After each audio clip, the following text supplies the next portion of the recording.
Ancient cities thrived for centuries without any outside help. The masterminds behind these self-sustaining marvels are almost completely forgotten. By the end of this, you will gain a powerful new blueprint for modern resilience, drawn directly from their lost wisdom.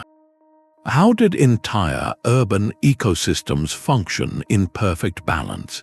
And why were the brilliant engineers who designed them erased from history? What does it mean to build a community meant to last 1,000 years? A city that feeds itself, defends itself, and thrives for centuries without a lifeline to the outside world sounds like a fantasy. Yet from the deserts of Jordan to the mountains of Peru, these urban ecosystems were a stunning reality. They were not just collections of buildings, but living organisms in stone, designed from the ground up to achieve a state of perfect balance. Historians describe this as a metabolic balance, a careful dance where every resource input was matched by a useful output, creating a closed loop of sustenance. Waste was not merely discarded, it was redirected, becoming fertilizer for gardens or material for new construction. Water was not just channeled, it was cherished, stored, and purified in vast underground cisterns. This was engineering with a profound foresight, building communities meant to endure far beyond the lifespan of any single ruler or architect. Consider the ancient city of Petra, carved into rose-red cliffs. In a landscape defined by aridity, its survival was an engineering triumph. Elaborate systems of dams, channels, and cisterns captured every precious drop of seasonal rainwater, directing it to a central reservoir and distributing it through a network of ceramic pipes. This wasn't just about having a water supply, it was about creating a hydrological bank account, saving during times of plenty to withdraw during times of need. Similarly, in the Andes, the Incan settlement of Machu Picchu was a masterpiece of integrated design. Its agricultural terraces did more than grow food, they acted as a giant filtration system, preventing precious topsoil from washing down the steep mountainsides with each rainstorm.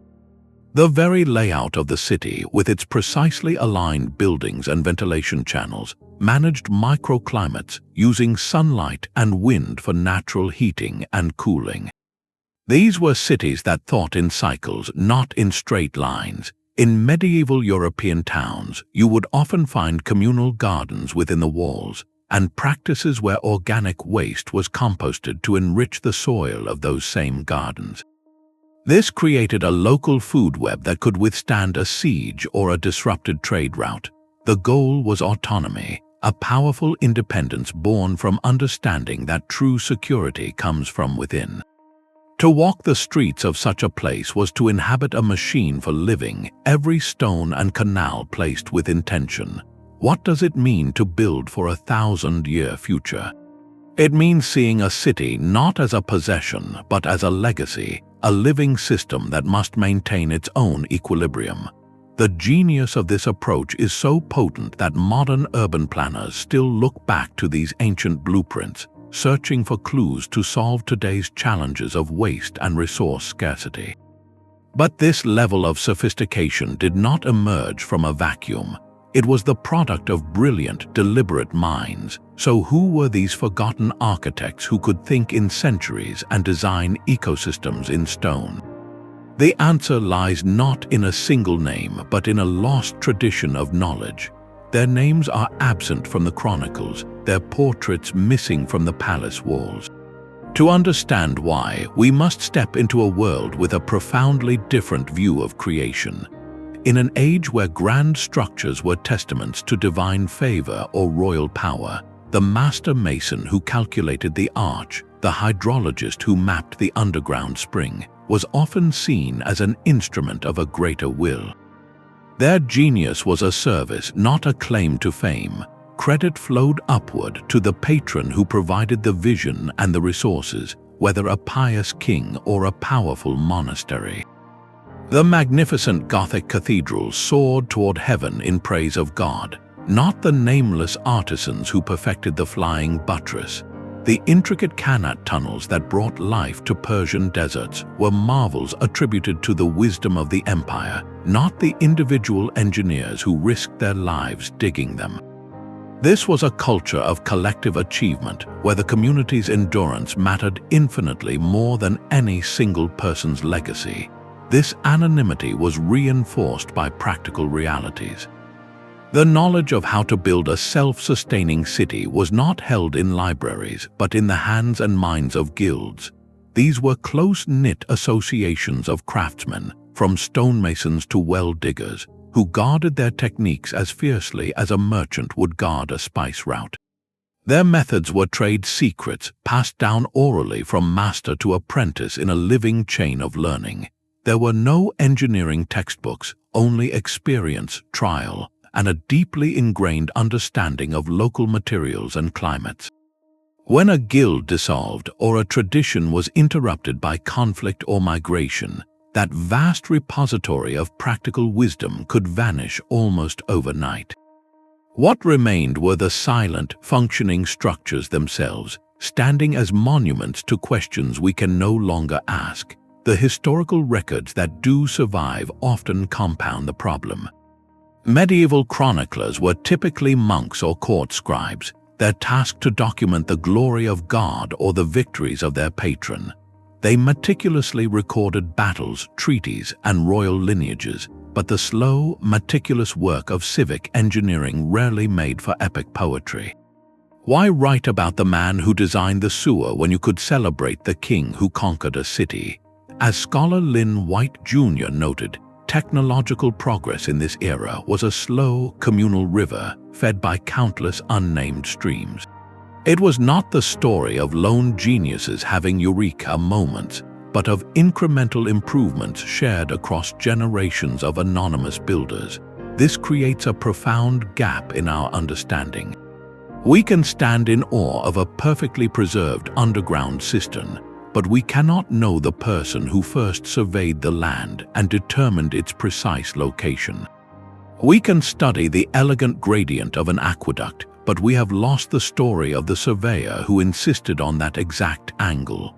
This loss is more than historical trivia. It severs our connection to the human thought process behind the marvel. We see the what, but the how and, more importantly, the why are shrouded in silence. Yet, by shifting our gaze, we can begin to piece their stories back together. If we cannot find their names, we can read the signatures they left in stone and soil. The consistency of brickwork across a city wall speaks to a shared standard enforced by a master builder's guild. The adaptation of a water system to a unique hillside reveals a deep, localized problem-solving intelligence. These were not just laborers following orders, they were pragmatic scientists experimenting with gravity, hydrology, and material strength long before those fields had formal names. Their legacy is not a biography, but a built environment that worked. To reclaim their wisdom, we must move from asking who they were to deciphering how they thought. What was the mindset that could look at a barren landscape and see not scarcity, but a puzzle of potential balance? The answer lies in the roles they played, roles that defined the very anatomy of a sustainable city. Their legacy is written in the alignment of stones and the flow of air. Walk the steep, winding lanes of a medieval Italian hill town, and you are walking through a climate control system carved from rock. Buildings cluster together not by accident, but to share warmth in winter, their southern faces angled to drink in the low sun. In summer, the same narrow streets and overhanging roofs create deep pools of cooling shade. This was architectural mastery in its purest form, where every aesthetic choice served a hidden, practical purpose. Beauty was not an added luxury, it was the direct result of intelligent problem-solving. These forgotten engineers were holistic designers thinking in layers. They began with the land itself, orienting entire settlements to work with prevailing winds for natural ventilation, or nestling them into hillsides for thermal mass that kept interiors stable year-round. They sourced materials locally, not just to save the immense cost of transport, but because a builder who understood the local limestone or timber knew exactly how it would weather a storm or bear a load over centuries. Communal spaces were engineered for dual purposes. A central courtyard was not merely a pretty square, it was a lung for the city, allowing air to circulate and light to penetrate dense urban fabric, while also serving as the stage for markets, gatherings, and the daily rhythm of community life. This philosophy was captured over 1,000 years earlier by the Roman architect Vitruvius, who argued that good design must embody fermeters, utilitors, and venusters. Strength, utility, and beauty. Medieval builders, often working without formal texts, rediscovered and lived by this trinity. A fortress wall needed to be strong, yes, but its utility extended to defining a secure perimeter, and its beauty lay in the imposing confidence it gave to the citizens within. Consider the Alhambra Palace in Granada. Its stunning beauty is legendary, but its genius is hydrological. Every delicate arch and serene courtyard is part of an elaborate, graceful water network. Channels, pools, and fountains were not just decorative, they actively cooled the air through evaporation, turning arid summer heat into manageable comfort. The sound of flowing water was a constant, calming presence, a sensory masterpiece built on a foundation of precise engineering. Far across the world, the cliff dwellings of Mesa Verde in North America display a similar synthesis. Builders used the existing sandstone cliffs not just as a backdrop, but as a structural and insulating component. The rock provided natural shelter from the elements, retaining heat in the cold desert nights and remaining cool during the scorching days. The placement of the dwellings themselves was a strategic choice, maximizing exposure to the winter sun while minimizing it during summer. These were spaces designed from the inside out, with human need and environmental reality as the primary blueprints. What can we, with all our modern technology, learn from this ancient approach? It is a lesson in priorities. Their design philosophy asked a fundamental question: how does this structure serve the people in it and the place it sits upon, not just for a decade, but for 100 years? They built for the long term, investing in durability and adaptability, seeing the city itself as a living partner to its inhabitants. This deep understanding of how to shape space for sustainable living finds its most critical expression in one element, the element no city can survive without. To see their greatest marvels, we must look beneath the streets to where they performed miracles with water. Beneath the sun-baked plains of Persia, a hidden river flows in silence. This was the Qanat, a masterpiece of ancient hydrological engineering.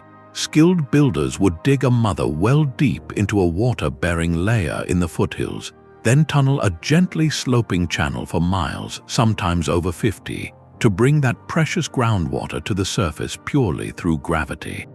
It was a system of breathtaking simplicity and profound intelligence, delivering a steady, reliable flow to cities and farmlands in the heart of the desert, all without a single pump. The survival of places like ancient Persepolis depended entirely on this invisible infrastructure, a testament to engineers who thought not in terms of conquering nature, but of collaborating with its hidden rhythms.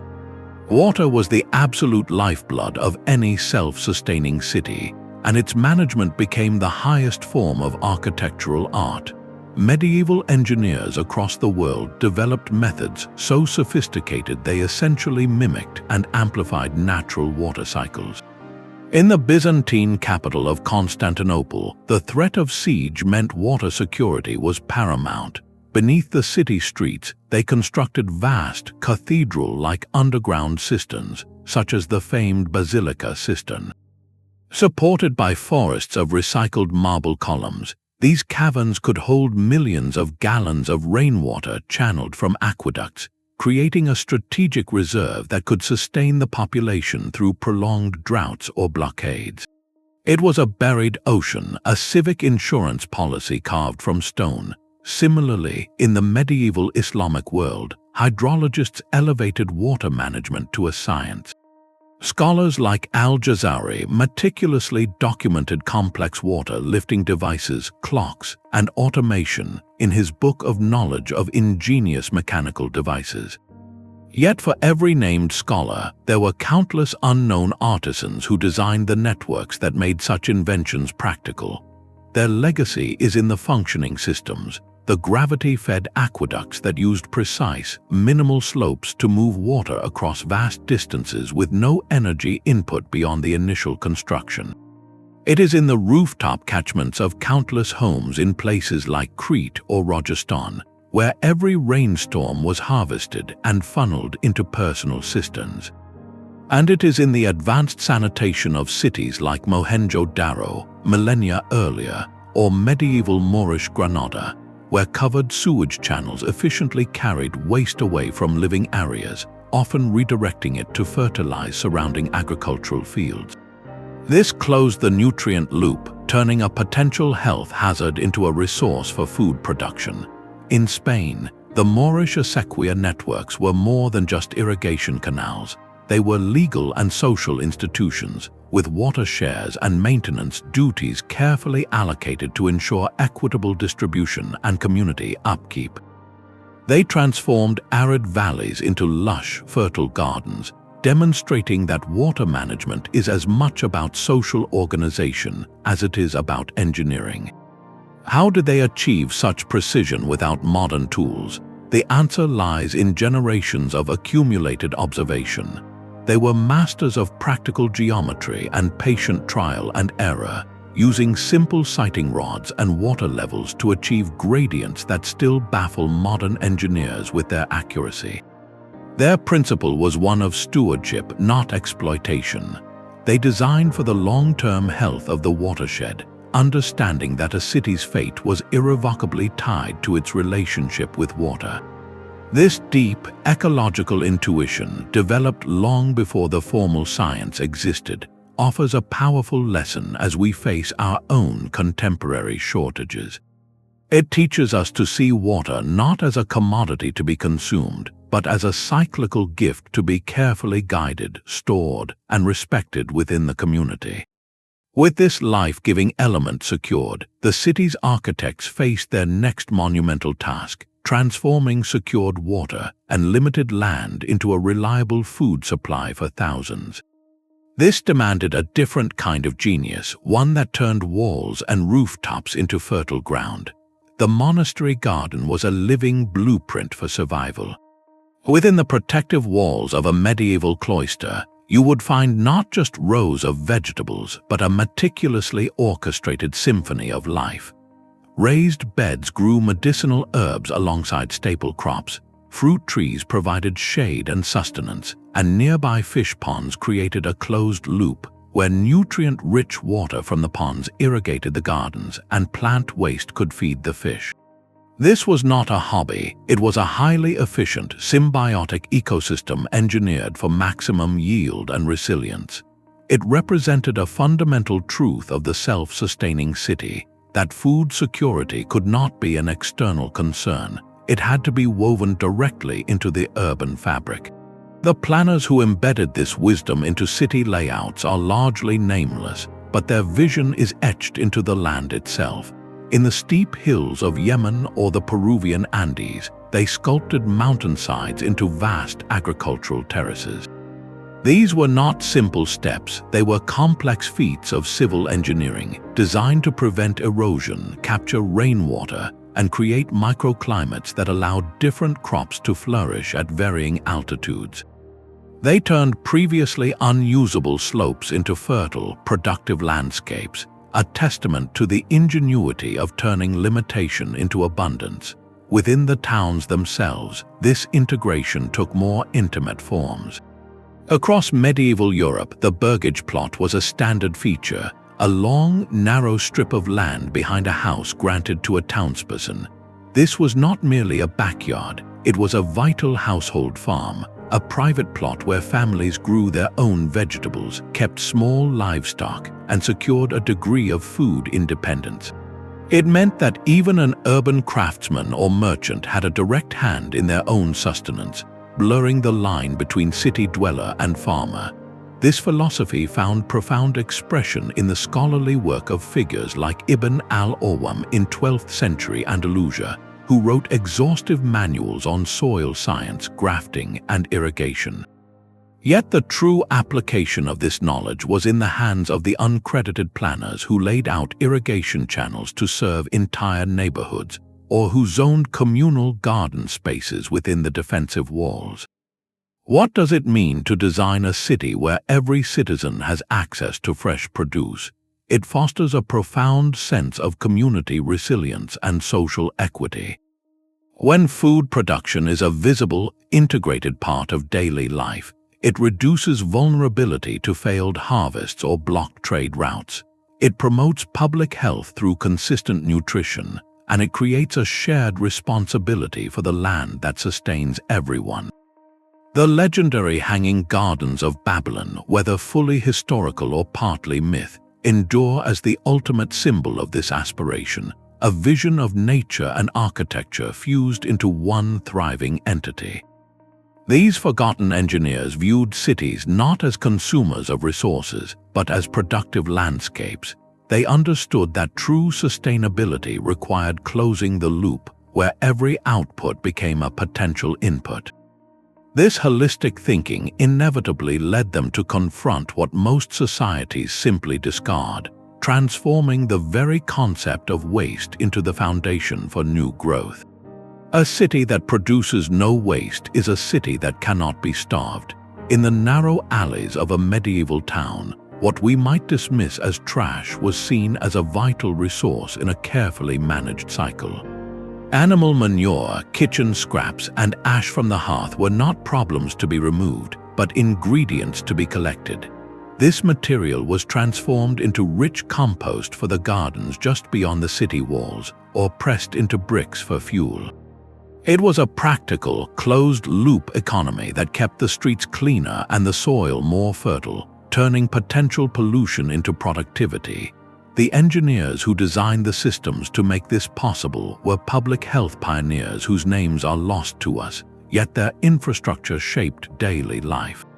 Consider the simple but brilliant design of a monastic garderobe, a latrine built over a running water channel that carried waste directly to a designated composting area far from living quarters. This was not just sanitation, it was nutrient logistics. The resulting compost would then be used to nourish the monastery's orchards and vegetable plots, completing a circle of sustenance. In larger cities, this principle scaled ingeniously. Historical accounts from places like medieval London or Song Dynasty, Kaifeng describe a formal trade in what was politely termed night soil. Collectors would gather human waste from designated points, transporting it to surrounding farmlands where it was eagerly purchased as fertilizer. What could have been a catastrophic health hazard was instead transformed into a valuable agricultural commodity, a system that fed the city with the city's own byproducts. Even inorganic waste had a purpose. Broken pottery and tile, known as potsherds, were crushed and used as aggregate in new mortar or as a drainage layer in road construction. Ash from countless fires, rich in lime, was mixed into plaster and building materials. Nothing was considered truly without use, because in a world where every material was hand-gathered or crafted, waste represented a profound failure of imagination and a direct loss of community wealth. This mindset reveals a fundamental philosophical difference. These communities did not see a linear path from extraction to consumption to disposal. They saw a circular web of relationships where the output of one process became the essential input for another. The Roman Cloaca Maxima, one of the world's earliest great sewers, was as much about civic pride and disease prevention as it was about engineering spectacle. It channeled waste away from homes and public spaces, protecting the health of the populace. While it ultimately flowed into the Tiber, the principle of active, engineered waste management was established, a concept that would be refined and localized for centuries. How can we relearn this circular thinking today? As modern landfills reach capacity and plastic pollution mounts, the ancient view of waste as a misplaced resource feels not quaint but urgently prophetic. It challenges us to design systems where our outputs are not dead ends, but links in a continuing chain of utility. This intricate internal balance of a city, however, meant little if it could be shattered from the outside. With their metabolic loops secured, the forgotten engineers faced their final, most visible test, crafting defenses that did more than just repel invaders. They actively contributed to the city's enduring life. A castle wall is more than a barrier, it is a landscape of survival. The same crenellations that sheltered archers could be designed to channel rainwater into interior cisterns. A moat was not merely a water obstacle for attackers. It could be stocked with fish and connected to irrigation channels for surrounding fields. Defense in these self-sustaining cities was never a singular function. It was a layer of integrated systems where every fortification also contributed to daily life. This philosophy transformed a siege from a simple test of strength into a battle of endurance, where the city itself was an active participant in its own preservation. The legendary concentric walls of Carcassonne in France did more than create killing zones for defenders. They enclosed deep, protected wells and internal courtyards where food could still be grown under threat. A besieging army found itself not just facing soldiers on ramparts, but confronting an entire ecosystem that could outlast them. This multifunctional thinking applied to even the most basic elements. The immense thickness of a stone curtain wall provided more than defense against battering rams. It offered thermal mass, absorbing heat during the day and slowly releasing it at night to moderate temperatures within the city. Watchtowers, positioned for the widest views, were often ingeniously vented to catch prevailing winds, funneling cool air down into guard rooms and storage areas below, acting as natural air conditioning systems. In the Crusader states, where isolated castles had to withstand years of pressure, this integration reached an art form. Vast underground storage halls, carved into bedrock beneath fortresses, held not only weapons but also enough grain, oil, and dried goods to sustain the garrison for years. These were not dark dungeons, but carefully engineered, cool, and dry spaces that preserved vital supplies. The design logic was beautifully circular. The very strength that protected the castle also created the ideal environment to protect the food that protected the people. Earlier still, the stepped pyramids of Mesopotamia, the ziggurats, often contained secure storage chambers within their massive, temple-topped bases, blending spiritual, economic, and defensive power into a single, formidable structure. What does it mean for a wall to nurture life? It represents a complete rethinking of what security truly is. It is not merely the absence of a threat, but the enduring presence of all that sustains a community.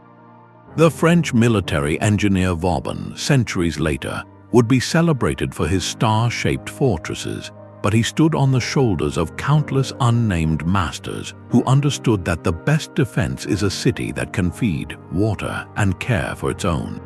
This holistic vision reveals that sustainability and security were two sides of the same coin, both essential for a community thinking in generations.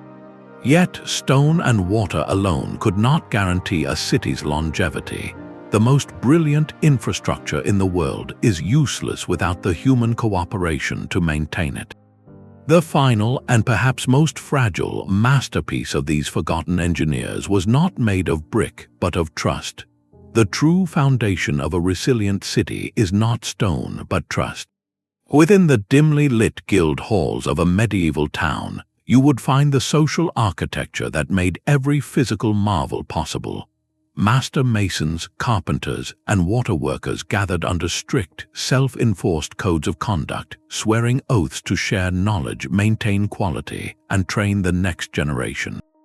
This was a form of engineering just as deliberate as laying an aqueduct, a system designed to foster cooperation and ensure that the city's vital skills would outlive any single individual.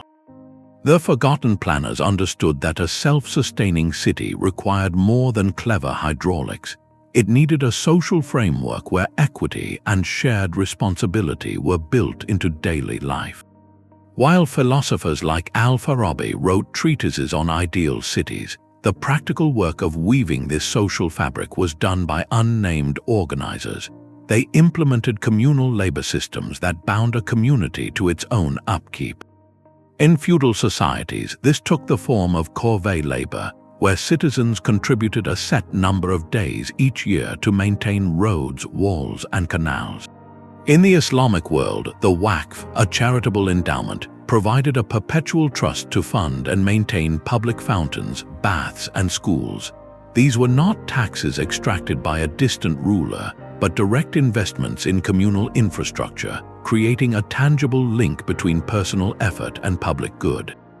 The system ensured that everyone had a stake in the city's health because everyone had helped to build it. This cooperative spirit was woven into the landscape itself.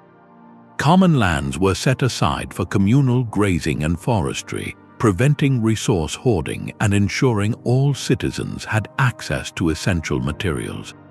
The medieval English open field system, with its strips of land allocated across different soil qualities, was a brilliant exercise in equitable design, guaranteeing each family a fair share of both good and challenging terrain. For critical infrastructure like water, collective management was paramount.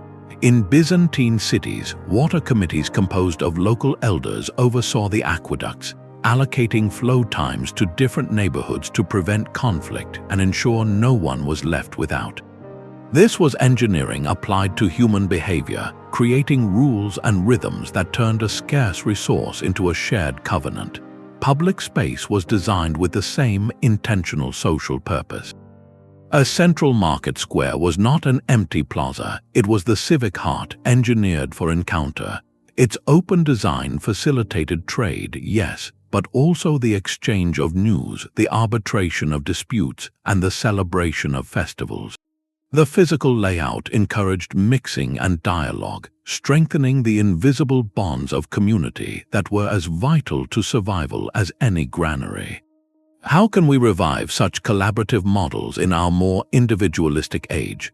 The question is not about recreating feudal duty, but about recognizing that our greatest modern challenges, from climate adaptation to social isolation, require us to re-engineer a sense of shared fate and mutual obligation.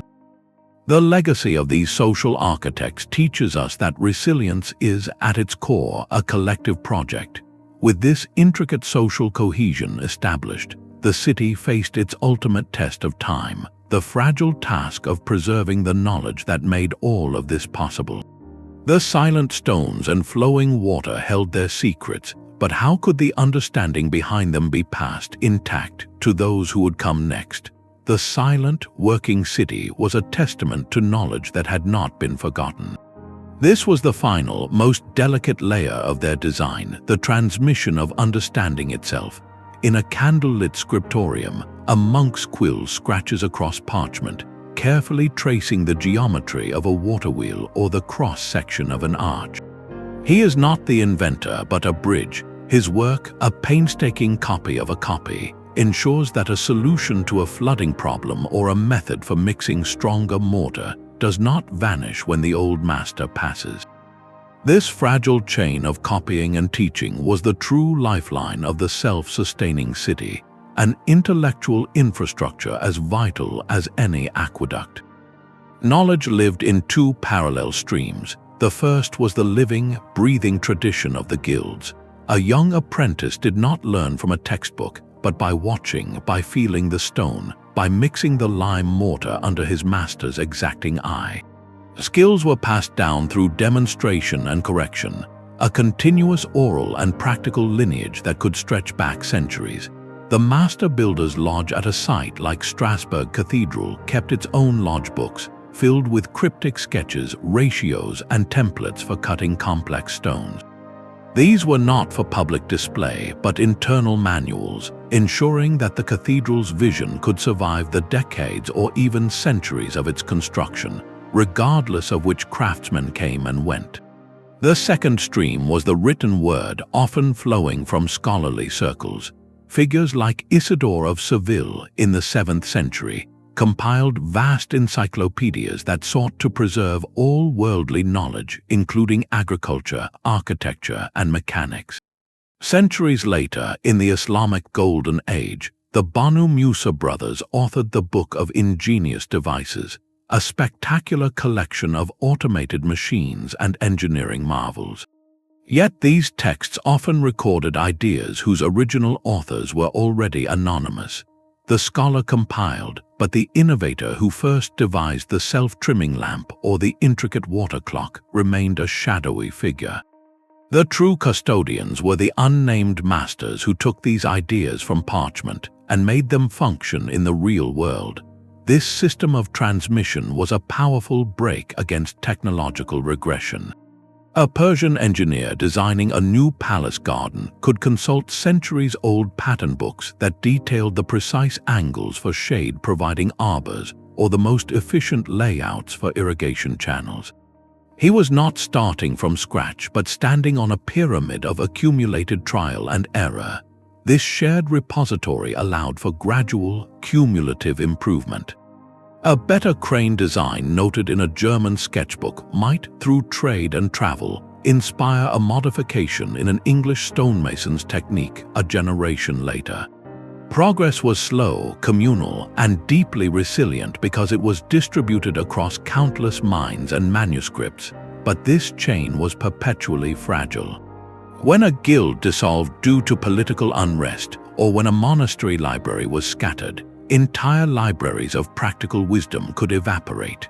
The loss was not of a single invention, but of a whole lineage of nuanced understanding, how to work with a specific local clay, or how to interpret the subtle signs of a failing foundation. What happens when such a chain is broken?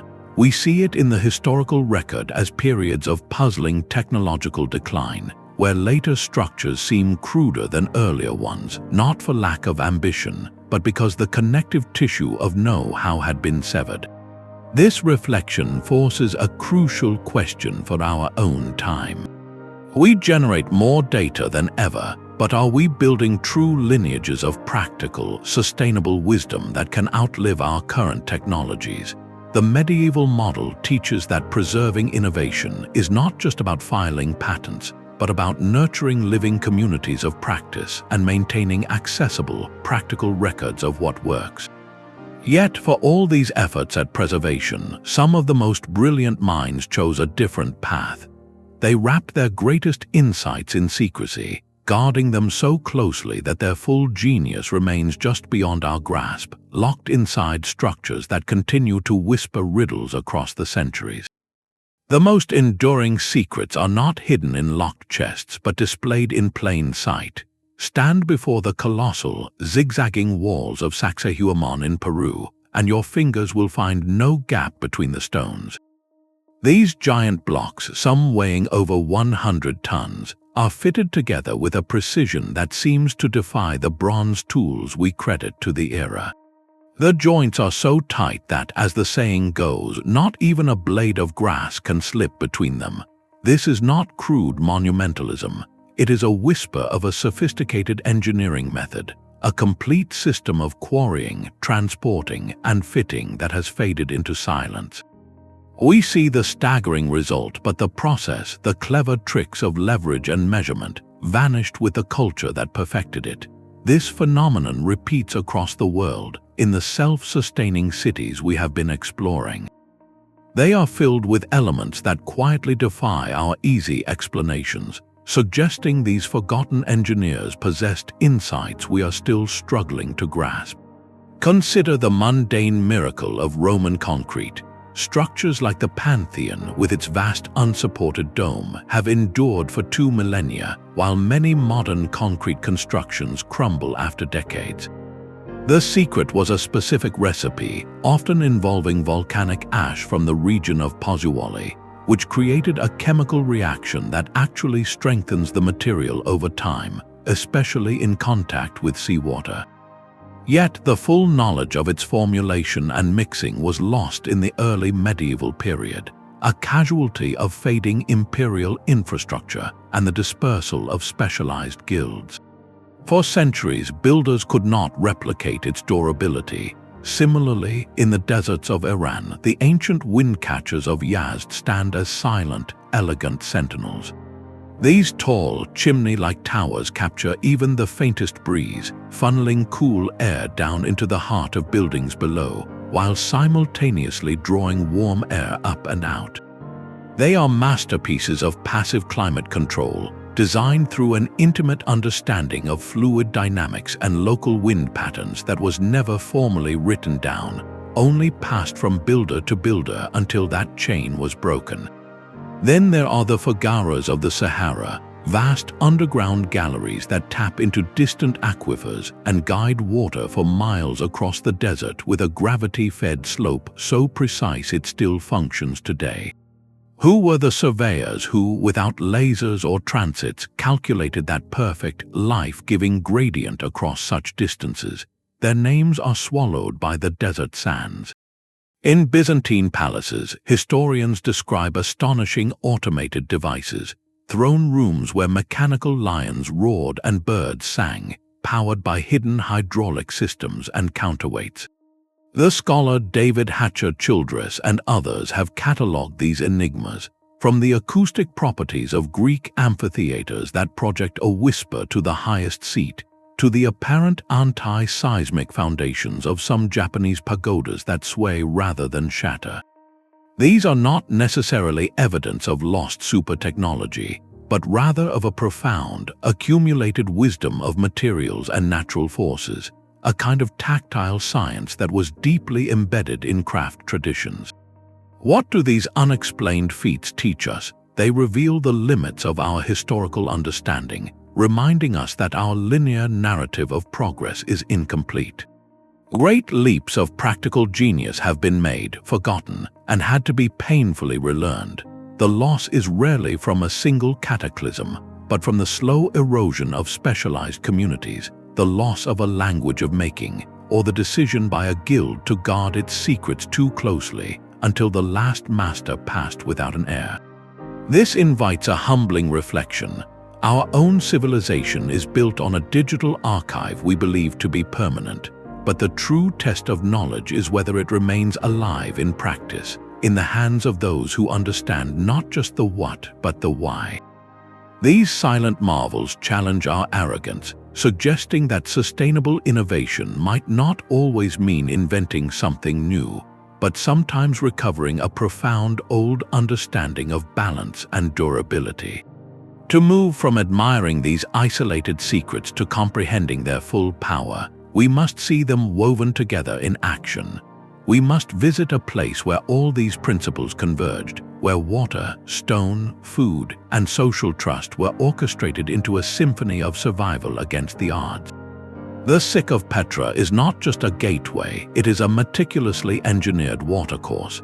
As you walk through that soaring, narrow canyon, the path beneath your feet is the original paved road, but look higher, and you will see the true genius of the place. Carved discreetly into the towering sandstone walls are narrow channels, following the natural contours of the rock. These were not afterthoughts, they were the city's primary arteries, designed to capture every drop of precious water from the surrounding plateau and channel it directly into the heart of the desert metropolis. The Nabateans, the master traders who built Petra, understood that their wealth and survival depended not on gold, but on hydrological control. They transformed a flash flood-prone canyon into a sustainable oasis by thinking like the water itself. Their first and most critical task was taming the desert's violent, seasonal rains. Instead of letting torrents rage through the sick, eroding their city, they constructed a series of diversion dams upstream. These structures would catch the initial surge, redirecting the floodwaters into a network of ceramic pipelines and open channels that ran along the canyon walls, safely bypassing the main thoroughfare. The water was then guided into a vast array of underground cisterns, some large enough to hold thousands of gallons carved deep into the bedrock. This was a city that banked water with the same diligence a merchant would bank coin. Every architectural feature served a dual purpose. The iconic facade of the treasury, Al-Qasne, is adorned with subtle grooves and spouts that are not merely decorative. They are an intricate rainwater harvesting system designed to capture runoff from the cliff face above and direct it into hidden reservoirs, possibly within the structure itself. Even the grand tombs and temples were integrated into this hydrological web, their walls and courtyards designed to collect and store water. Beyond the monumental core, the Nabateans sculpted the landscape for food. On the surrounding hills, they built extensive agricultural terraces, held back by stone walls that prevented soil erosion. These terraces were irrigated by the very water stored from the flash floods, turning barren slopes into productive gardens that could feed a population of thousands. The city's very location in a sheltered valley provided natural protection from harsh desert winds, reducing evaporation and creating a more temperate microclimate. How did these anonymous architects achieve such a profound harmony with a hostile environment? They practiced a form of deep observation and adaptation, seeing the desert not as an enemy to conquer, but as a partner with a strict set of rules.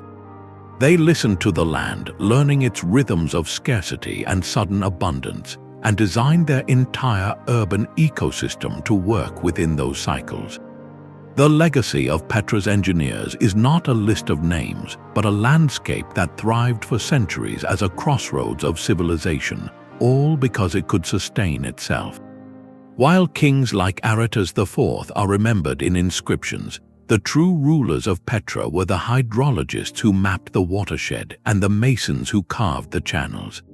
Their work offers a timeless lesson for modern desert urbanization, demonstrating that resilience in arid regions is not about importing vast quantities of water, but about designing communities that can capture, conserve, and cleverly reuse every single drop.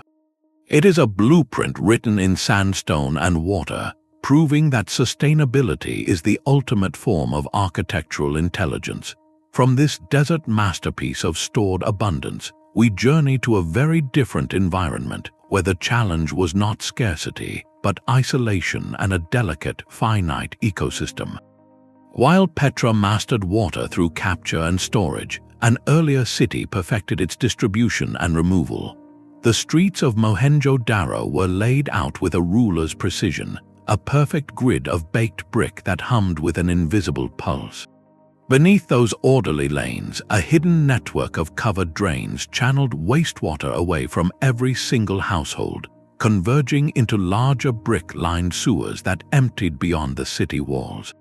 This was not a privilege for the elite, but a civic right engineered for all, a testament to planners who understood that public health was the foundation of a thriving, sustainable metropolis. 5,000 years ago, while much of the world lived in settlements without basic sanitation, this Indus Valley city had achieved a level of integrated urban planning that would not be seen again for millennia. Its engineers remain anonymous, their language still undeciphered, yet their legacy is etched into the very bricks of the world's first hydraulic city. Every architectural decision served a clear, pragmatic purpose.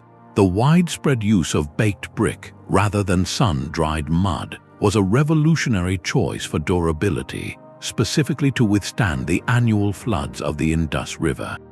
These uniform bricks created structures that could last for centuries, and their precise dimensions suggest a standardization of labor and measurement across the entire civilization.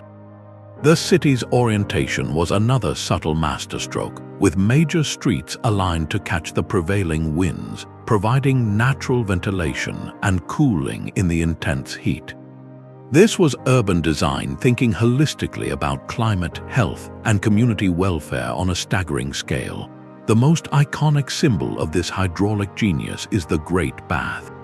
This large, waterproof tank, fed by a dedicated well and drained by an efficient outlet, stands at the heart of the city. While its primary use was likely ceremonial, perhaps for ritual purification, it also functioned as a monumental public water reservoir, a constant, visible reminder of the civilization's mastery over this vital element. Nearby, the massive granaries, with their sophisticated ventilation platforms, ensured food security for the large population, their raised foundations protecting the harvest from moisture and pests. This combination of water management and food storage created a powerful buffer against scarcity, allowing the city to flourish. The true marvel, however, lies in the everyday infrastructure. Almost every house had its own bathing platform and a direct connection to the covered drainage system. The drains themselves were ingeniously designed with removable brick slabs for easy cleaning and featured sedimentation traps at junctions. These traps allowed solid waste to settle out before the water flowed on, preventing blockages in the main sewer lines. It was a system that required foresight, coordination, and, crucially, a shared social agreement to maintain. How did these unknown engineers coordinate such a vast communal project without a written language we can understand? The answer must lie in a deeply ingrained social cohesion and a hierarchical guild structure capable of organizing thousands of laborers around a common civic vision. The uniformity of the bricks, the consistency of the street grid, and the replication of domestic water access all point to a powerful, centralized planning authority that prioritized collective well-being. What does Mohenjo-Daro tell us about the universal drive toward sustainable living? It reveals that the principles of clean water, effective sanitation, and resilient food storage are not modern inventions, but ancient, fundamental human aspirations.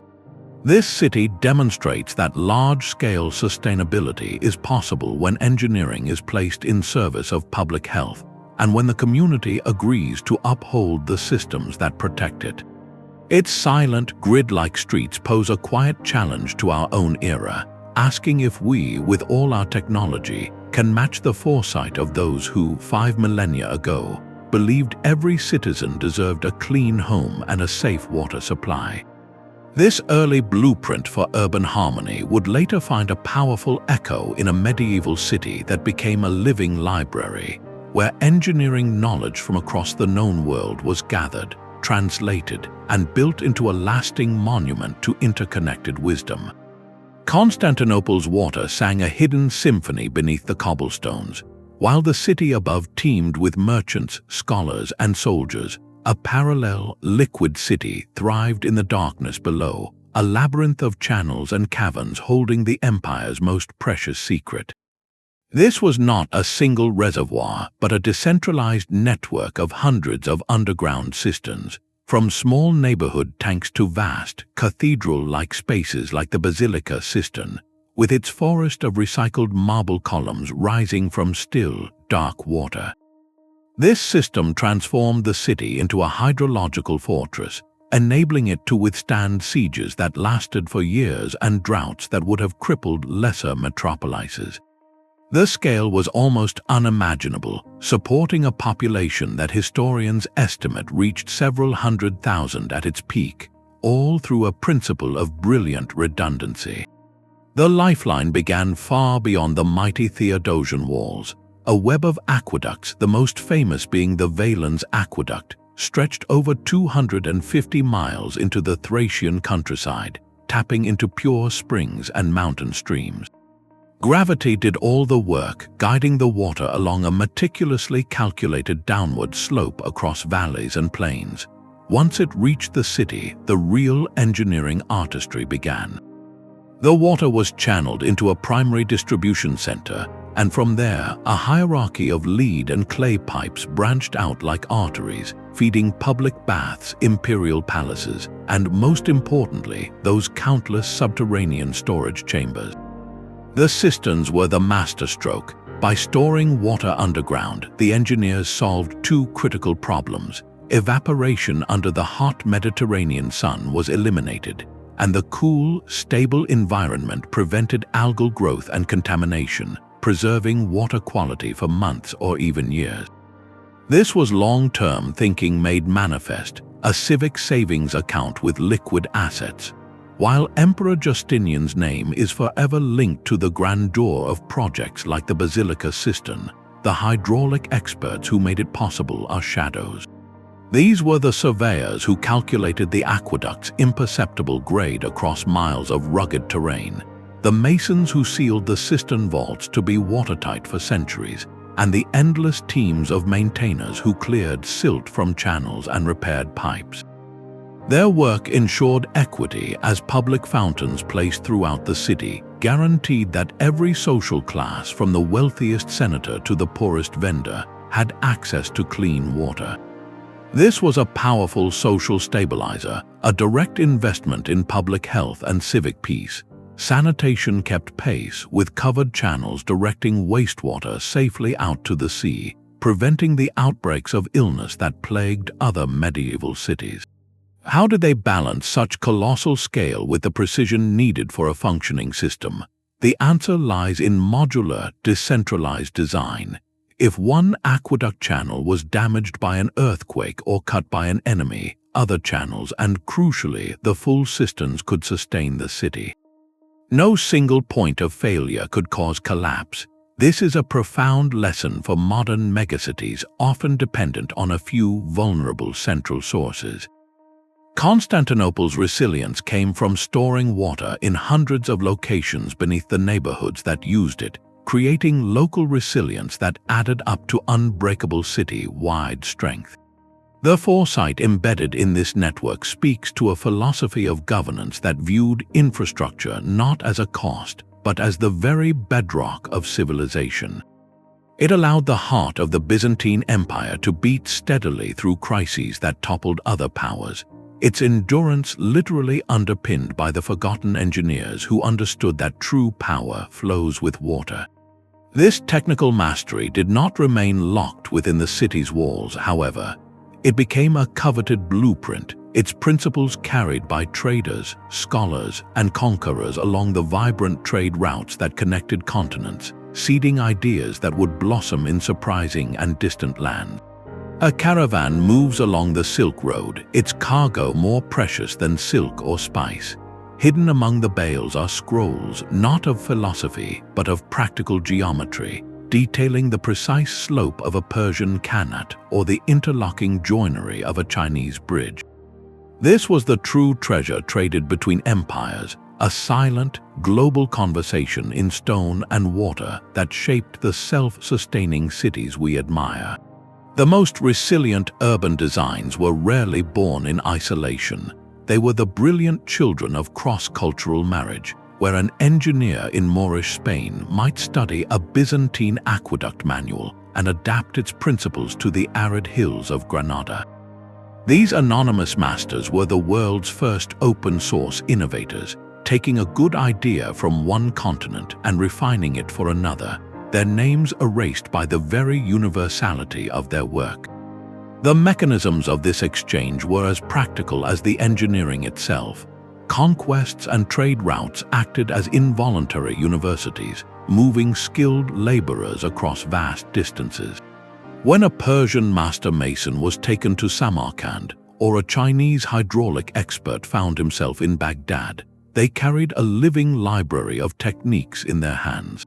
Centers of translation, like Baghdad's legendary House of Wisdom, became engines of this knowledge transfer. Teams of scholars would painstakingly render Greek, Persian, and Indian technical manuscripts into Arabic, creating a shared reservoir of engineering concepts that could then flow outward.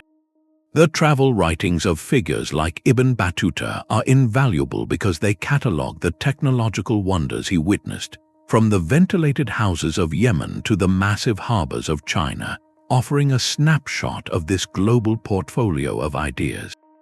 We see the results everywhere, The majestic pointed arch, a hallmark of Gothic cathedrals that allowed for taller, lighter, more sustainable structures, has roots in earlier Islamic architecture, which itself refined Roman and Persian precedents.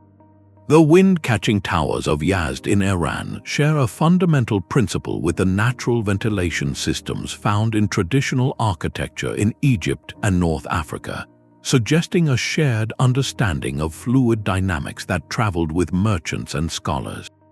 Even something as specific as the Indian stepwell, a breathtaking subterranean structure for water harvesting and community gathering, finds echoes in the elaborate underground cisterns and social water points of the medieval Islamic world. In each case, a local need met a foreign solution, adapted with brilliant specificity. This historical blending points to a profound truth: sustainable design is a universal human challenge, and its solutions are often universal in their logic. The best ideas transcended culture because they worked with universal forces: gravity, sunlight, wind, and the behavior of water. An engineer in the Andes and one in the Himalayas, never having met, might arrive at similar terrace designs to prevent erosion, because the physics of sloping land and rainfall are the same. What differed was the local expression, the materials used, and the social rituals built around the technology. The global exchange simply accelerated this natural convergence, allowing one society to leapfrog centuries of trial and error by learning from another's success. What does this mean for us today, facing our own planetary-scale challenges of resource management and climate adaptation? It suggests that the most potent innovations may not come from a single lab or nation, but from the renewed practice of this ancient, open exchange. It argues for looking beyond high-tech patents to traditional ecological knowledge still held in communities worldwide, from fog harvesting in the Canary Islands to ancient soil regeneration practices. The medieval model teaches us that diversity of perspective fuels resilience.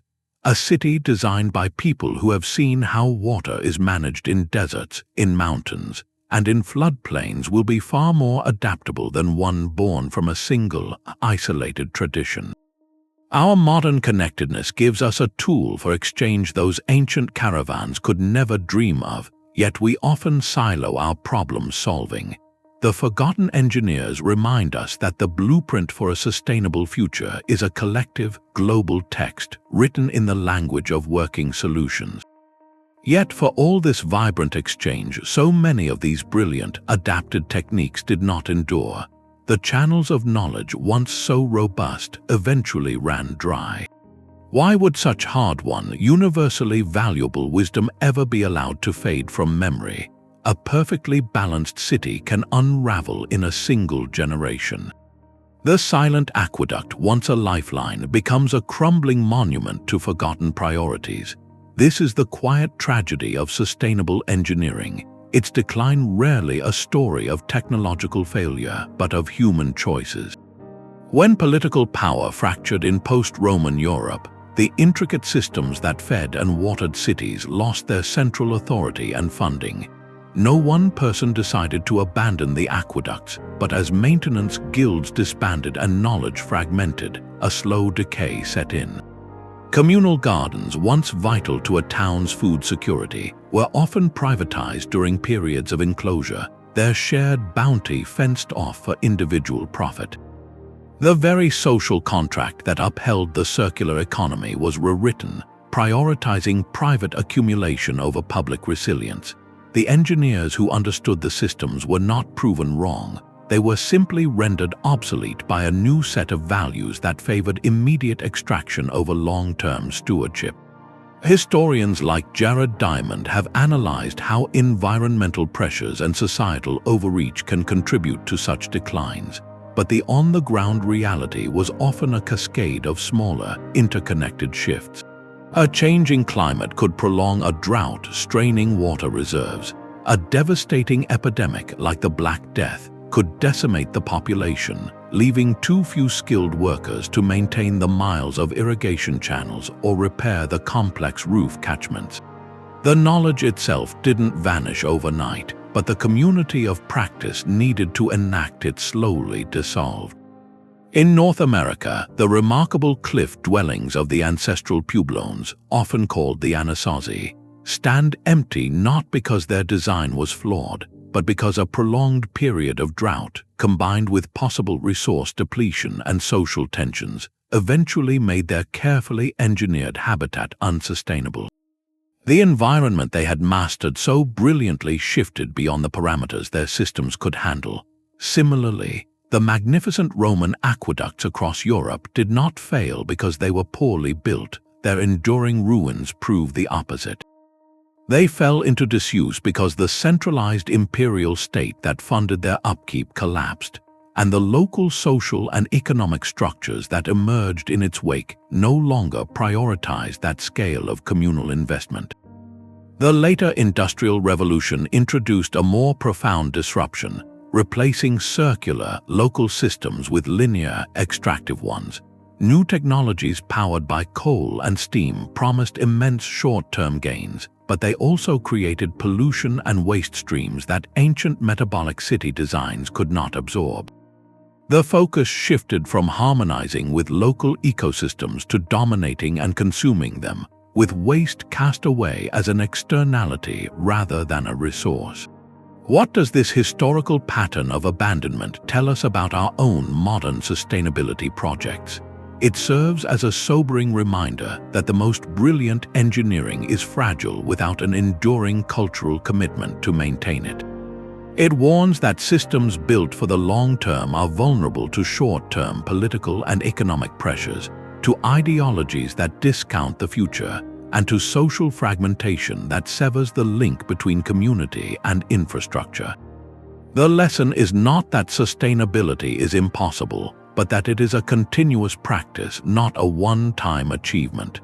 It requires a society that chooses to value its stewards, to fund maintenance as eagerly as innovation, and to see shared resources as the foundation of security, not an obstacle to profit.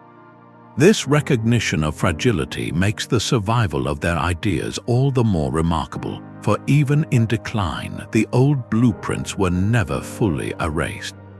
The stone ribs of a Gothic cathedral are a lesson in gravity made graceful.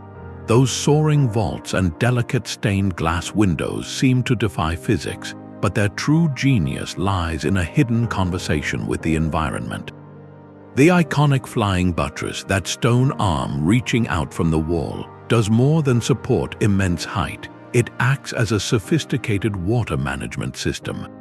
Its carefully sculpted channels direct rainwater away from the fragile foundations, preventing erosion and protecting the integrity of the entire structure.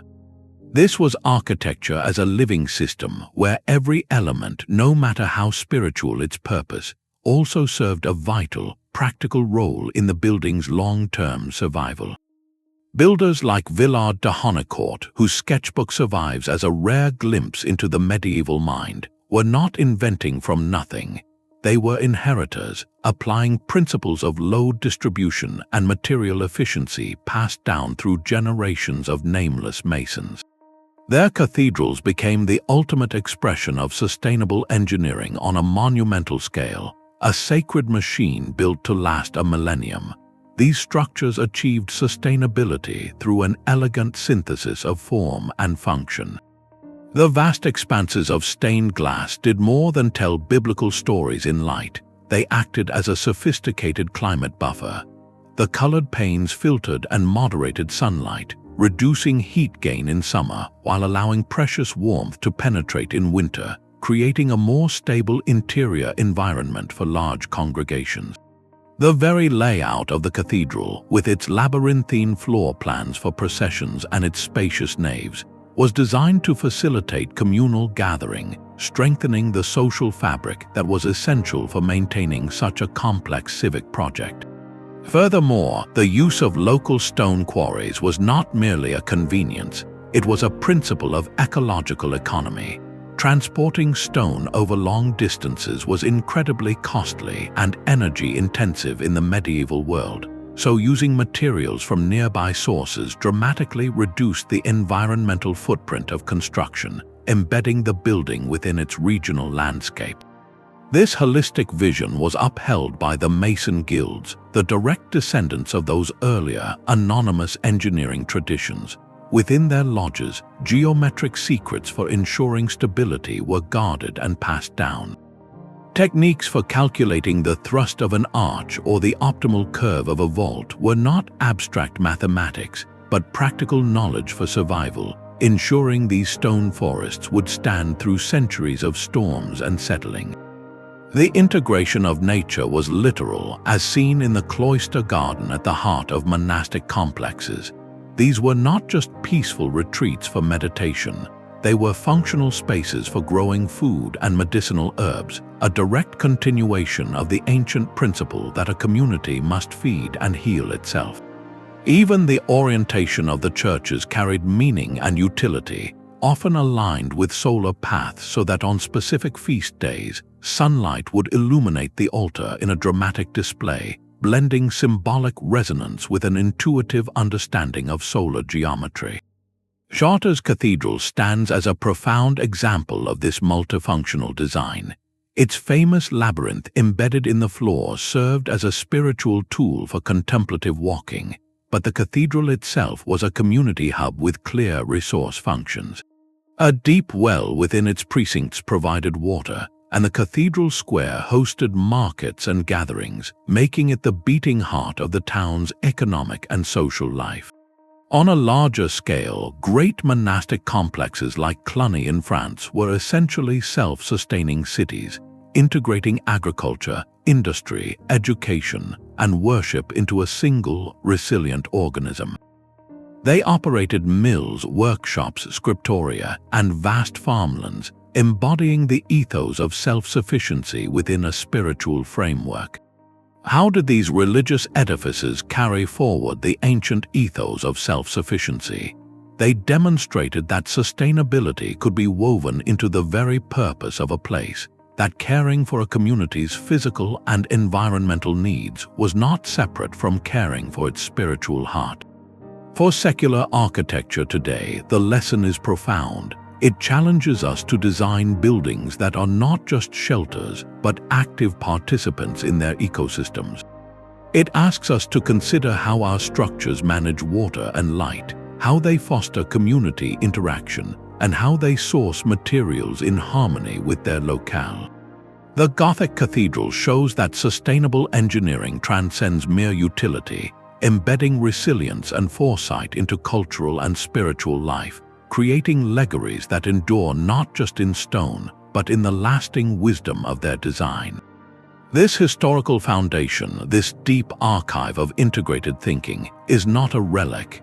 It is a blueprint being rediscovered as today's innovators look back to these ancient wisdoms to solve the pressing environmental puzzles of our own age. The cooling breeze captured by a Yemeni tower house whispers a solution to a modern crisis.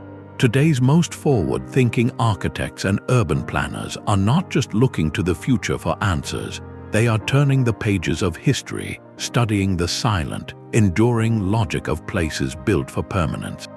This is not nostalgia, but a practical rediscovery, a movement to mine ancient engineering for solutions to our contemporary challenges of energy use, water scarcity, and community fragmentation.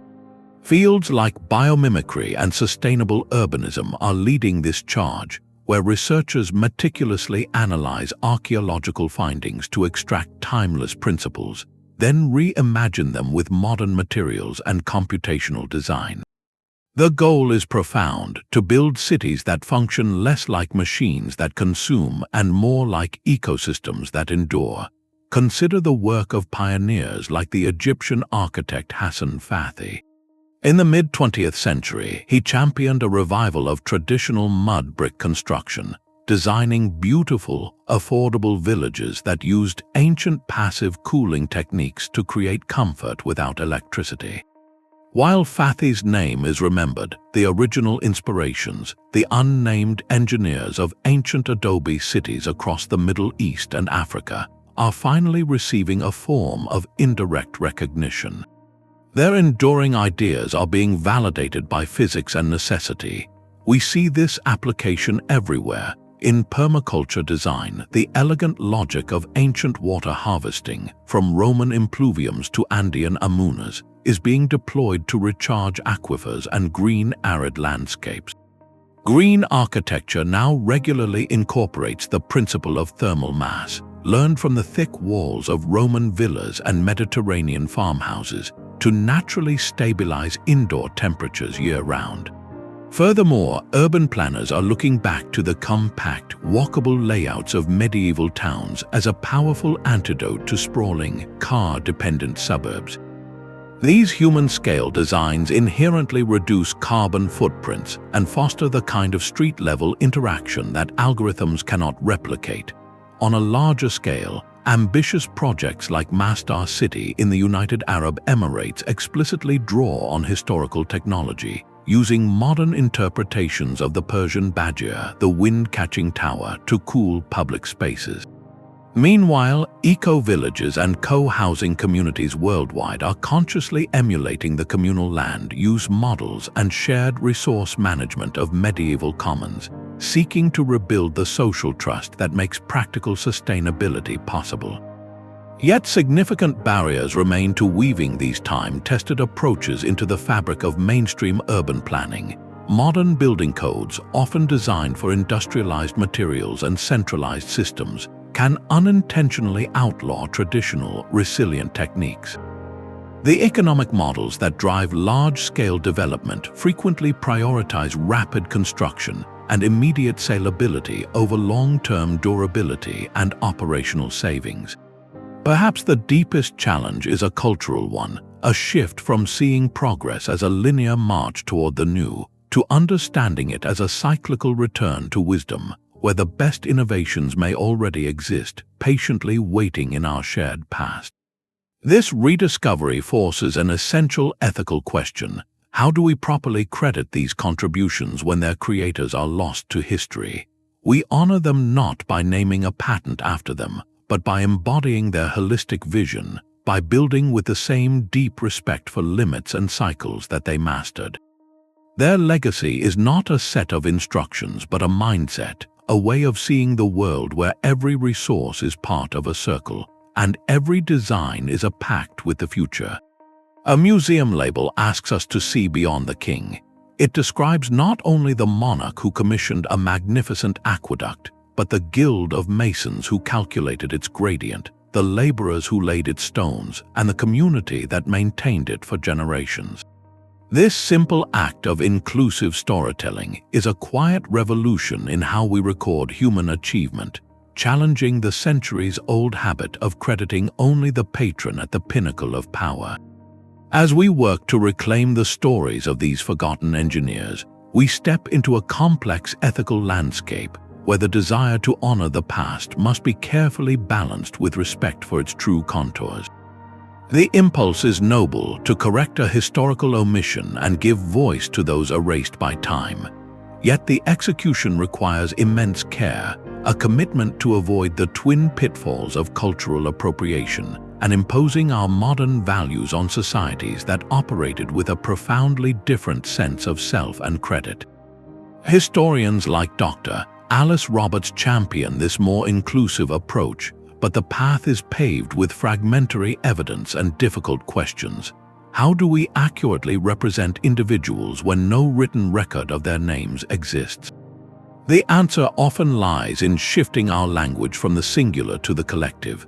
We may not know the master hydrologist of ancient Petra, but we can speak with certainty about the Nabatean water management tradition, a body of knowledge held and refined by a community of practitioners.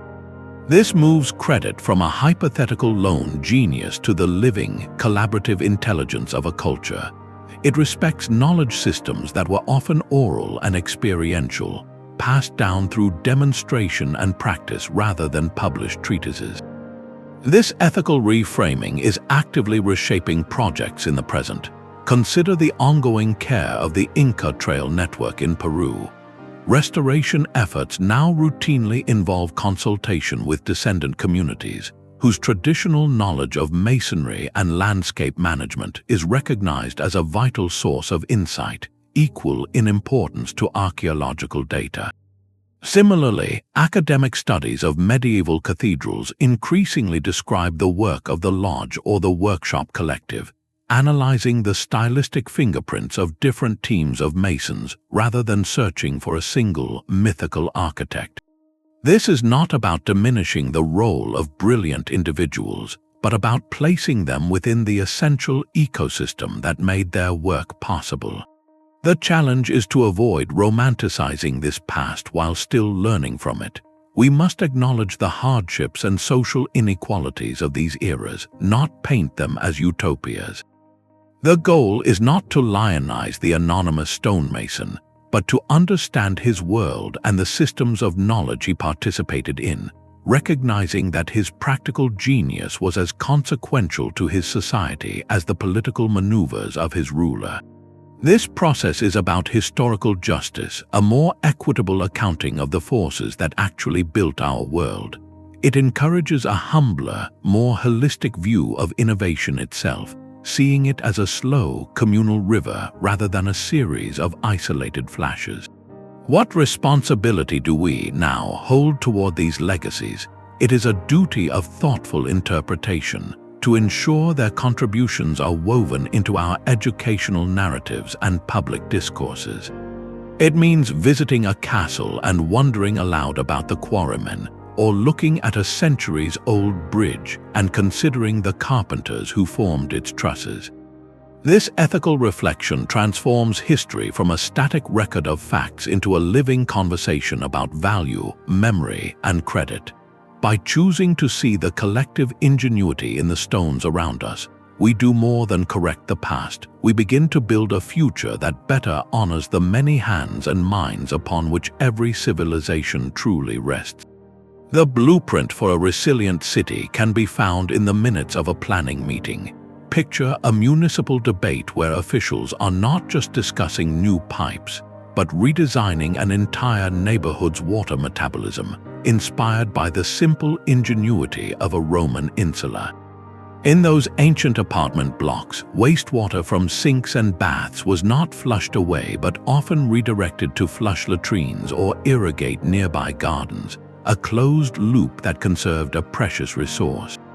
This is not historical trivia. It is a direct, actionable policy model for modern greywater recycling systems, turning a lesson from 2,000 years ago into a tool for drought-stricken communities today. The forgotten engineers left us a profound gift, a set of principles that translate seamlessly into contemporary strategy for facing climate uncertainty and resource scarcity. Their core insight was a triad of priorities: redundancy over efficiency, local adaptation over imported solutions, and community stewardship over centralized control. Take the principle of redundancy. Ancient Constantinople did not rely on one aqueduct but on many, supported by hundreds of cisterns. A modern city applying this logic might design a distributed water network, combining a central treatment plant with neighborhood-scale rainwater harvesting, greywater recycling, and localized purification, much like the ancient Qanat system provided multiple access points to a single aquifer. This creates resilience. If one part fails, others sustain the community. Similarly, the medieval burgage plot, that long strip of private garden behind a townhouse, offers a powerful template for urban agriculture. Modern zoning could mandate or incentivize similar productive green space in new developments, transforming underutilized yards, rooftops, and vacant lots into local food webs that increase security, reduce transportation emissions, and strengthen community bonds. The social architecture is just as critical. The cooperative spirit of the craft guild, with its shared responsibility for quality and upkeep, finds a modern parallel in community land trusts or resident-led maintenance districts for managing shared green infrastructure, from rain gardens to solar microgrids. Urban theorist Jan Gehl's celebrated work on designing cities for people, for walkability and human interaction, brilliantly validates what medieval builders knew intuitively. that compact, mixed-use neighborhoods foster the social trust and practical convenience that make sustainable living possible. We can see these ancient principles reborn in cities around the world. Copenhagen's embrace of cycling and pedestrian-friendly streets is a direct echo of the human scale, traffic-free lanes of a medieval town, prioritizing people over vehicles. Singapore's monumental effort to reclaim and recycle every drop of water, creating a closed-loop system that supplies much of its needs, mirrors the hydrological ingenuity of ancient Petra or Mohenjo-Daro on a metropolitan scale. Barcelona's Superblock initiative, which reclaims street space from cars for community use, recreates the social function of a medieval plaza. These are not coincidences, they are conscious revivals of a timeless logic. Yet implementing these strategies widely requires a fundamental institutional shift. How do we move from valuing quick, cheap construction to investing in systems that pay off over decades? How do planning codes evolve to reward circular resource use and distributed systems rather than mandating centralized, brittle infrastructure? The answer may lie in citizens advocating not just for new buildings, but for new metrics measuring a city's health by its water independence, its food security, and the strength of its community cooperatives, just as ancient builders measured success by how many generations a city could thrive. This bridges past and future, revealing that true sustainability is less a technological revolution and more a cultural rediscovery, an art of living with limits and in cycles that our ancestors mastered long ago. To move these ideas from policy papers into public imagination, we need to make this history tangible, to let people not just learn about these systems, but to experience and interact with their profound, enduring logic. The silent blueprint of a medieval water system suddenly glows to life beneath your city streets. Augmented reality apps now allow you to point a smartphone at a modern plaza and see a ghostly overlay of the ancient cisterns and channels that once lay below, transforming a daily commute into a journey through layered time. This is more than a digital trick, it is a powerful new form of public engagement, using immersive technology to finally give tangible form to the contributions of history's forgotten engineers. Museums and cultural institutions are leading this shift, moving beyond static displays of artifacts to create interactive experiences that spotlight the collaborative intelligence behind ancient marvels. The goal is to make the invisible visible, turning abstract concepts of sustainability into stories we can see, touch, and even walk through. Imagine a museum exhibit not centered on a king's crown, but on a mason's toolbox. Visitors can handle replica chisels and calipers, try their hand at fitting together a Romanesque arch in a tactile puzzle, or follow a projected narrative that explains how a guild worked. Institutions like the Smithsonian have long showcased ancient technologies, but the emerging focus is on the human networks that made them possible. Tours of sites like Pompeii now highlight the intricate lead piping and public fountains with as much emphasis as the villas themselves, framing them as evidence of a sophisticated civic metabolism.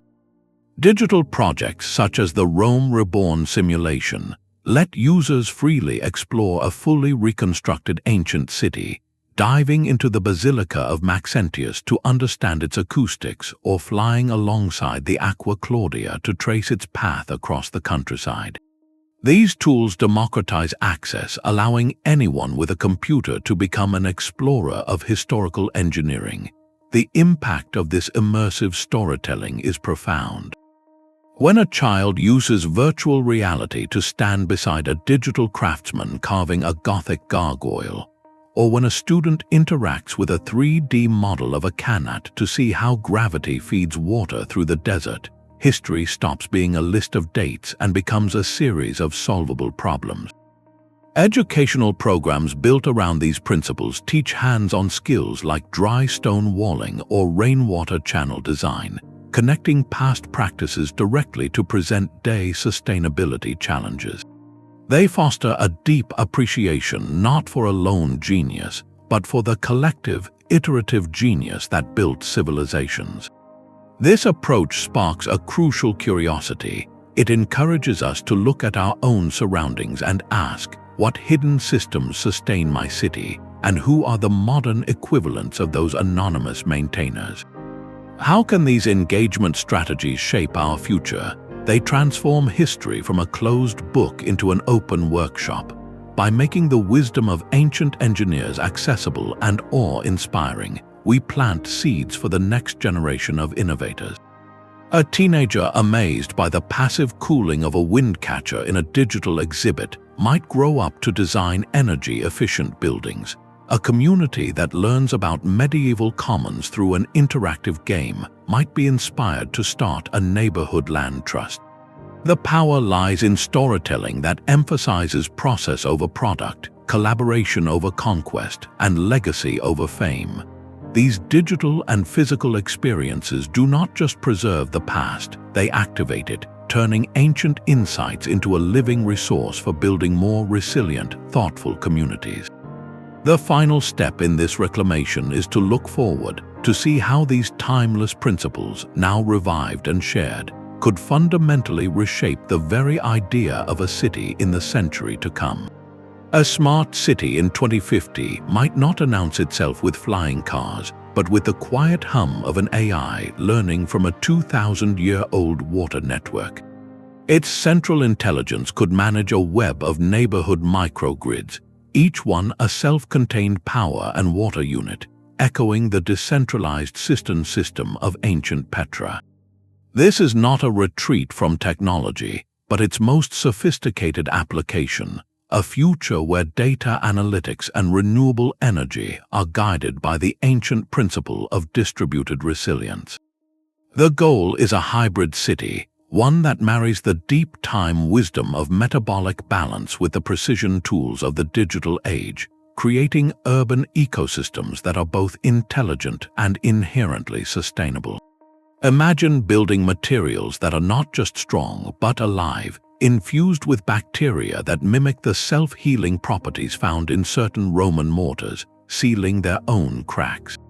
Or consider drones not as weapons but as digital sentinels, patrolling green infrastructure and monitoring soil moisture in urban farms, fulfilling the same vigilant role as the watchtowers on a medieval wall, but with sensors instead of eyes. This fusion is already taking shape in projects like the planned ecological city of Neom, which draws on historical passive cooling techniques for its architecture, and in research labs where scientists study the molecular structure of ancient concretes to develop new, low-carbon alternatives. The work of futurists like Michio Kaku points toward this integration, but the intellectual architecture, the very idea of a city as an interconnected system, was laid down by those medieval minds who thought in cycles and communities. The potential integrations are profound. Blockchain technology could manage communal energy shares or water rights with the transparency and collective agreement of a medieval guild ledger. Advanced biomaterials could be engineered to decompose safely and enrich soil, closing the waste loop just as kitchen scraps once fed a Burgage plot's garden. The Aflaj irrigation channels of Oman, a system dating back over 2 millennia, are now being studied and revived with modern sensors to optimize water distribution for contemporary agriculture, proving that the old blueprint still holds immense value. Yet this marriage of ancient and modern is not without its tensions.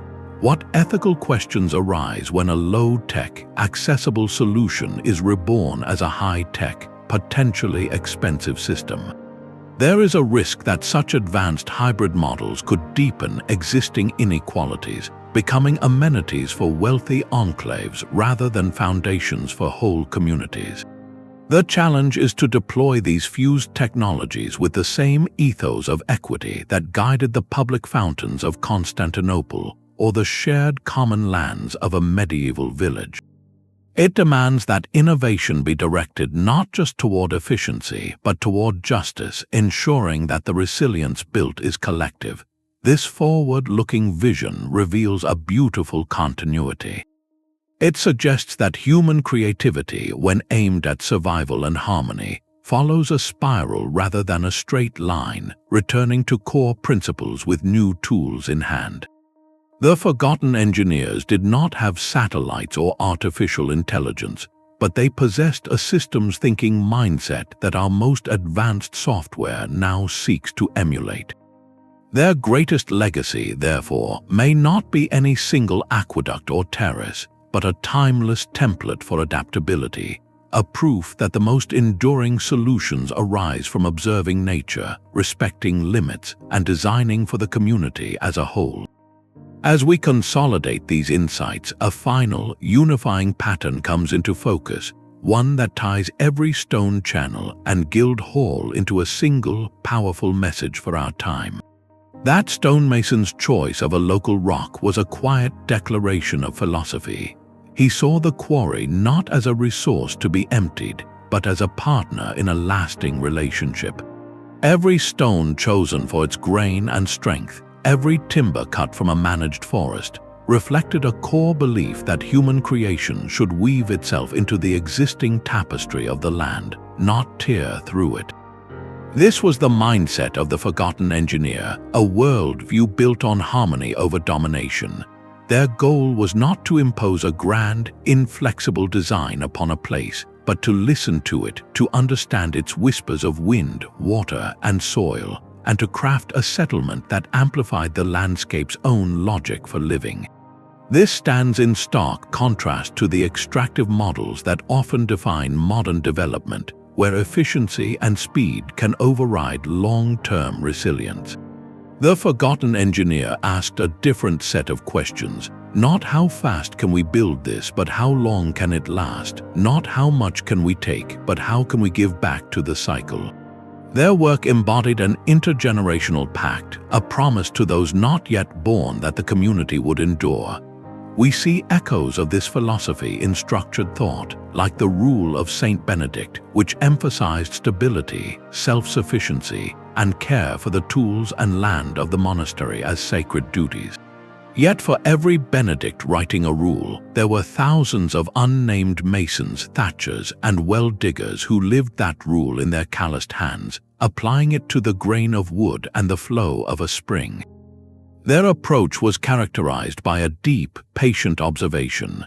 They learned to read the landscape like a text, understanding which hillsides caught the morning sun for orchards, where the water table lay close to the surface, and how the wind carved paths through a valley. This knowledge was not theoretical, it was earned through generations of trial and error, a slow accumulation of what worked. There was no single blueprint, only a principle of adaptation. A building technique perfected in the humid lowlands would be thoughtfully altered for a windy mountainside, the design evolving in conversation with the place itself. This commitment to durability was an act of profound respect. To build something meant to build it once and build it right, using materials that would age with grace. The terraced slopes of the Banor rice terraces in the Philippines are a breathtaking testament to this. Carved into the mountains over 2,000 years ago, they are not merely farms, they are a colossal sculpture of hydrological engineering and soil conservation, a gift from the past that still feeds people today. Similarly, the ancient Pueblo dwellings of the American Southwest, like those at Mesa Verde, were positioned and constructed to work with the desert's extreme temperatures. Their thick adobe walls provided thermal mass, absorbing heat during the day and releasing it at night, while their south-facing orientations captured the low winter sun. This was not primitive technology, it was sophisticated climate science, born from watching the sun's path across the sky for centuries. How do we reclaim such a mindset today, in an age of global supply chains and rapid prototyping? It begins with a shift in education and professional practice, from seeing the environment as a setting for a project to recognizing it as the most important client. It means valuing local materials and vernacular wisdom not as quaint traditions, but as vital databases of adaptive knowledge. It requires engineers and planners to cultivate humility, to spend time listening to a place before drawing a single line. This is not a rejection of progress, but a deeper form of it, where innovation is measured by longevity and integration, not just novelty. Sustainability, these forgotten minds teach us, is less a technical checklist and more a cultural orientation, a choice to build with humility and a profound respect for the cycles that sustain all life. This philosophical foundation challenges us to look beyond grand infrastructure and consider how we, in our own daily choices, can honor and reconnect with this legacy of harmonious living. The soil of a community garden holds more than seeds. It holds the echo of a monastic gardener's wisdom. That simple act of turning kitchen scraps into rich compost is a direct, living connection to the circular systems of ancient cities, a personal choice that honors the forgotten engineers by practicing their most fundamental principle: nothing is wasted. This legacy is not locked in stone. It is a living invitation to weave their resilience into the fabric of our own lives. We honor them not by building monuments, but by adopting the mindset that built civilizations meant to last. Begin by looking down at the ground beneath your own feet. What is the hidden history of water and soil where you live? Research the indigenous land management practices or the medieval field systems that once shaped your local landscape. Many regions have historical societies or archaeological groups that offer walking tours focused not on battles or palaces, but on old mill races, ancient hedgerows, or the foundations of communal bakehouses. This shift in perspective transforms a familiar park or street corner into a chapter in a much longer story of human adaptation. Visiting a site like the Roman baths in England becomes a different experience when you focus less on the grandeur and more on the ingenious gravity-fed pipe system that brought hot spring water into the city, a feat of public infrastructure. Let that observation spark a question: how does water move through my community today, and how can we better cherish it? Then, look around at the community you are part of. The Transition Town movement, pioneered by activists like Rob Hopkins, explicitly draws on this historical playbook, fostering local food networks, renewable energy co-ops, and repair cafes that revive the guild spirit of shared skill. Participating in a community-supported agriculture scheme or a tool-lending library is a modern act of communal resourcefulness, directly echoing the shared pastures and craft collectives of medieval towns. These are not fringe activities, they are the rebuilding of social and ecological fabric, one neighborhood block at a time. Citizen science projects that monitor local waterways or help restore historical terraces offer another powerful pathway, allowing you to contribute data and labor to the ongoing care of systems, old and new. Finally, look inward at your own daily rhythms. Adopting a practice like composting, mending clothes instead of discarding them, or even just becoming more conscious of your water use are small, personal declarations of a circular philosophy. They are quiet votes for a world that operates on cycles rather than lines.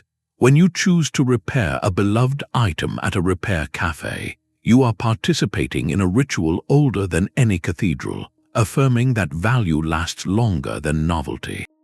Each of these actions, however modest, strengthens a muscle of resilience that has atrophied in our age of convenience. They reconnect us to the tangible reality of resources and the satisfaction of self-reliance. The ultimate tribute to those nameless planners is to stop seeing history as a separate country. Their genius was pragmatic, born of necessity and a deep love for their community's future. We keep their spirit alive by asking their questions in our own time. How do we build connections that fortify our neighborhoods against uncertainty? How do we design our lives so that our outputs nourish rather than poison? You do not need to be an engineer to contribute to the answer. You simply need to plant a seed, share a skill, or champion a local stream. In doing so, you become part of the same enduring story, a steward in an unbroken chain of people striving to create a world that can sustain itself and all who live within it for generations to come. The silent channel carved into Petra's cliff wall and the shared vegetable plot behind a medieval house are threads in the same enduring tapestry. They are testaments to a forgotten way of seeing the world, where technical skill was inseparable from ecological wisdom, and where the measure of a city was not its momentary glory, but its quiet, enduring balance. This journey through hidden aqueducts and guild halls reveals a profound legacy, one that belongs not to a single famous inventor, but to generations of anonymous minds who understood that true sustainability is an art. It is the art of listening to a landscape, of designing with cycles in mind, and of building communities meant to outlast empires. We have walked through the metabolic heart of these ancient urban ecosystems. We saw how water was not just channeled, but cherished and stored with the precision of a master jeweler. We explored how food production was woven into the very fabric of the streets, from the terraced mountainsides of the Andes to the humble burgage plots of Europe. We witnessed how waste was redefined, transformed from a problem into a resource that fed the next cycle of growth. And perhaps most crucially, we saw how all of this technical brilliance was held together by the social architecture of trust, by guilds and communal agreements that turned individual effort into a shared covenant for survival. These were not cities that conquered nature, but cities that conversed with it, finding a rhythm of mutual support. The Roman philosopher Seneca once observed that time discovers truth. Centuries have passed, and the truth emerging from the stones of these places is now clear. Their resilience was not an accident, but a design principle. It was a choice to prioritize foresight over short-term gain, to value durability over disposability, and to see the community's long-term health as the ultimate goal of any engineering project. This rediscovery is more than historical curiosity. It is a vital illumination for our own moment, as we face interconnected challenges of resource scarcity and environmental strain. These ancient blueprints offer a different kind of compass. They urge us to look beyond the cult of the lone genius and recognize the power of collective, incremental ingenuity. They challenge us to design our modern habitats not as machines that consume, but as ecosystems that can endure. So, how do we carry this mindset forward? It begins with a shift in perspective in our own communities and daily choices. It means looking at a local waterway and wondering how to protect it as a living system, not just a drainage channel. It means supporting local food networks that shorten the distance from soil to table, echoing the security of those medieval gardens. It can be as simple as mending what is broken, composting what is organic, and valuing the craftspeople who maintain our shared infrastructure. Each of these acts honors the legacy of those forgotten engineers by applying their core principle, that we are stewards in a continuous chain, responsible for leaving the systems we depend on in better health for those who follow. Their stories may have faded from record, but their wisdom is written in the language of working solutions. Let their forgotten ingenuity inspire a new generation of builders, planners, and engaged citizens. I invite you to reflect on what echoes of this legacy you might find in your own town or city. Perhaps there is an old mill race, a historic community garden, or a traditional building technique unique to your region. Share what you discover or what resonated with you in the comments below. If you want to join more explorations into the hidden histories that shape our world, consider subscribing. Together, by learning from these masters of balance and foresight, we can weave their timeless lessons into the fabric of our future, building communities that nurture both people and the planet for centuries to come.